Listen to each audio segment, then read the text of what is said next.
Television വാർത്താരംഗത്ത് പ്രമുഖ വ്യക്തിത്വമായ ശ്രീകണ്ഠൻ നായരെക്കുറിച്ച് സംസാരിക്കുകയാണ് ഇപ്പോൾ. ഒരുപാട് പേർക്ക് സഹായം ചെയ്ത വ്യക്തിയാണ് ശ്രീകണ്ഠൻ നായരെന്ന്. എന്നാൽ സഹായം ലഭിച്ച ചിലരിൽ നിന്ന് മോശം അനുഭവം ഇദ്ദേഹത്തിന് നേരിടേണ്ടി വന്നു. അദ്ദേഹത്തിന്റെ മുമ്പിൽ സഹായം ചോദിച്ചെത്തുന്ന അർഹതപ്പെട്ട ആരെയും അദ്ദേഹം നിരാശപ്പെടുത്താറില്ല. പലരും പറയുന്നത് ഞാൻ കേട്ടിട്ടുണ്ട്. കലാകാരന്മാർ ജീവിക്കാൻ നിവൃത്തിയില്ലാത്ത അവസരം ചോദിച്ചു തന്നാൽ അദ്ദേഹം എന്തെങ്കിലുമൊക്കെ പ്രോഗ്രാമിൽ അവരെ പങ്കെടുപ്പിച്ച് സഹായിക്കും.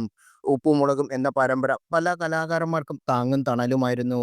അതിലെ കേശു എന്ന പയ്യൻ 2ാം ക്ലാസ്സിൽ പഠിക്കുമ്പോഴാണ് അതിൽ അഭിനയിക്കാൻ വരുന്നത്. അന്ന് ആ കുട്ടിക്ക് കുടുംബത്തിന് 25 ലക്ഷം രൂപയുടെ കടബാധ്യത ഉണ്ടായിരുന്നു എന്ന് അവർ തന്നെ വെളിപ്പെടുത്തിയിട്ടുണ്ട്.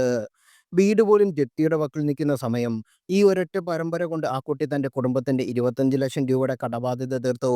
കൂടാതെ പഠന ചെലവുകൾ നടക്കുന്നു, കാർ വാങ്ങുന്നു, അങ്ങനെ ജീവിതം പച്ചപിടിക്കുന്നു. അതിൽ നീനു എന്ന കഥാപാത്രത്തെ അവതരിപ്പിച്ച നിഷ സാരും പറയുന്നത് ഞാനെല്ലാം നേടിയെടുത്തത് ഈ ഒരൊറ്റ പരമ്പരയിലൂടെയാണെന്ന്. മുടിയൻ എന്ന കഥാപാത്രത്തിന്റെ പേരും പ്രശസ്തിയും ഉണ്ടാക്കാൻ വഴിതെളിച്ചതും കൊടുത്തതും ഈ പരമ്പര തന്നെയാണ്. ആ ശ്രീകണ്ഠൻ നായർ എന്ന വ്യക്തിയെ തണലിൽ ഒരുപാട് മിമിക്രിക്കാർ രക്ഷപ്പെട്ട് ഉന്നതിയിൽ എത്തിയിട്ടുണ്ട്. സുരാജ് മഞ്ഞാറുമുണ്ട്. ഇന്നത്തെ ഉയർച്ചയിൽ ശ്രീകണ്ഠൻ നായർ വഹിച്ച പങ്ക് വിസ്മരിക്കാനാവില്ല. അതുപോലെ നിരവധി പേർ വേറെയുമുണ്ട്. അദ്ദേഹത്തിന്റെ തണലിൽ വളർന്ന് പന്തലിച്ചവരിൽ നിന്ന് നന്ദികേടും നെറുകേടും കിട്ടി. ഈ അടുത്തുണ്ടായ കൈപ്പേറിയ അനുഭവം അദ്ദേഹം തന്നെ തുറന്നു പറഞ്ഞു.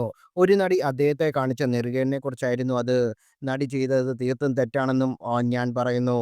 കഴിഞ്ഞ ദിവസമാണ് ഒരു നടിയിൽ നിന്നുണ്ടായ അനുഭവം ശ്രീകണ്ഠൻ നായർ പൊതുവേദിയിൽ പങ്കുവച്ചത്. കേരളത്തിലെ വളരെ പ്രശസ്തനായ നടി കേരളത്തിൽ ബഹുമാന്യനായ ആളിന്റെ പരിപാടിക്ക് പോയി. ഞാനായിരുന്നു ആ അഭിനേത്രിയെ അങ്ങോട്ട് കണക്ട് ചെയ്ത് വിട്ടത്. അദ്ദേഹം 2 ലക്ഷം രൂപയും മതിയെന്ന് പറഞ്ഞു. അങ്ങനെ നിങ്ങൾ കൂടുതലൊന്നും ആയിരിക്കില്ല വേതനം. അതുകൊണ്ട് അങ്ങ് തൃപ്തിപ്പെടണം എന്ന് പറഞ്ഞു. അവർ തൃപ്തിപ്പെട്ടു എന്ന് പറഞ്ഞു പോയി.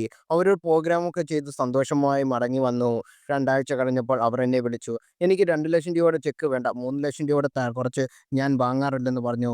താൻ നേരത്തെ പറഞ്ഞതല്ലേ ഇത് പറഞ്ഞെന്ന് മനസ്സിലാക്കാൻ ശ്രമിച്ചെങ്കിലും നടി തയ്യാറായില്ല. അങ്ങനെയെങ്കിൽ ഈ പണം കയ്യിൽ വെച്ചോ എന്ന് നടി പറഞ്ഞു. ഇതോടെ താൻ സംഘാടകരെ വിളിച്ച് 3 ലക്ഷം രൂപ അവരാ വീട്ടിലേക്ക് അയച്ചു കൊടുക്കണമെന്ന് ശ്രീകാന്തൻ നായർ പറഞ്ഞു.